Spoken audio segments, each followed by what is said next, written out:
क्या पढ़ रहे हैं अपन? साइंस में क्या पढ़ रहे हैं अपन? फंक्शंस ऑफ ब्लड, यानी कि हमारे खून के काम क्या क्या है। तो खून के हमारे कई सारे काम है। तो उसमें पहला काम क्या है? ट्रांसपोर्टेशन ऑफ ऑक्सीजन, यानी कि क्या?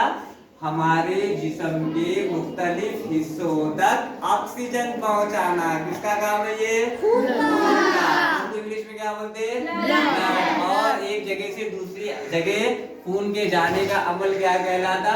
ट्रांसपोर्टेशन। आई बात समझ में? तो पहला काम क्या होगा ब्लड का? Transportation of oxygen. दूसरा फंक्शन क्या है? Forming blood clot to prevent blood loss. जब भी हमको कोई इंजरी हो गई, जख्म लग गया, तो खून हमेशा बहते रहता क्या? नहीं बहता। तो खून क्या हो जाता? वहां पर क्या हो जाता? जख्म पर जम जाता। उसी को क्या बोलते? क्लॉट। तो खून के अंदर ये खासियत या खूबी या प्रॉपर्टी है कि वो खून को है तो बहने से क्या करता है? रोकता है। आगे दूसरी चीज समझ में। तीसरी चीज excretion of waste material. Excretion के मायने क्या है? खारिज करना। क्या है? खारिज करना। हमारे जिस्म के अंदर कई सारे जहरीले मादे हर रोज बनते हैं, जिसके अंदर फुजला है, यूरिन यानी कि पेशाब है। इन चीजों का इखराज भी है तो किसकी वजह से होता है? ब्लड सर्कुलेशन की वजह से होता है। और ब्लड सर्कुलेशन की वजह से ही हमारे जिस्म से है तो क्या है? फाजिल मादों का इखराज होता है। उसी को क्या कहते हैं? Excretion of waste material. आया समझ में? ठीक है। उसके बाद और क्या फंक्शंस है? होमियोस्टैसिस। होमियोस्टैसिस यानी क्या है?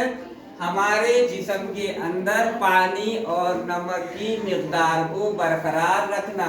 ये काम भी किसका है? खून का है। तो खून क्या करता है? हमारे जिस्म के अंदर पानी की और नमक की मिकदार को क्या करता है? बरकरार रखता है। अगर हमारे जिस्म के अंदर पानी की मिकदार कम होगी तो क्या होता है? डिहाइड्रेशन बोलते हैं। क्या बोलते हैं? डिहाइड्रेशन। हाँ, डिहाइड्रेशन यानी क्या हुआ? हमारे जिस्म के अंदर है तो पानी की मिकदार कम हो गई। तब वो पानी की मिकदार को बरकरार कौन रखता है? खून। ठीक है। उसी को बोलते हैं होमियोस्टैसिस। यही बात समझ में। उसके बाद खून का और एक काम है। खून है तो क्या करता है? हमारे जिस्म का दर्जे हरारत बरकरार रखता है। क्या रखता है? दर्जे हरारत बरकरार रखता है। उसी को इंग्लिश में बोलते हैं बॉडी टेम्परेचर। क्या बोलते हैं? Body temperature. अगर हमारे जिस्म का जो नॉर्मल दर्जे हरारत है, वो दर्जे हरारत अगर कम हो जाए तो हमको क्या आता? जाड़ा आता। क्या आता? जाड़े को क्या बोलते हैं इंग्लिश में? राइगर। क्या बोलते हैं? राइगर। अगर हमारे जिस्म का टेम्परेचर नॉर्मल टेम्परेचर से बढ़ जाए तो क्या होता है? बुखार आता है। उसी को बोलते हैं फीवर। क्या बोलते हैं? फीवर। तो ये भी मेंटेन कौन करता है? खून करता है, ब्लड करता है। तो ये इतने सारे जो चीजें देखे अपन ने, तो ये किसके काम है? खून के दौराने, खून के ब्लड सर्कुलेशन के। अच्छे से आया समझ में? ठीक है। इसके बाद का अपन क्या करेंगे? कल देखेंगे।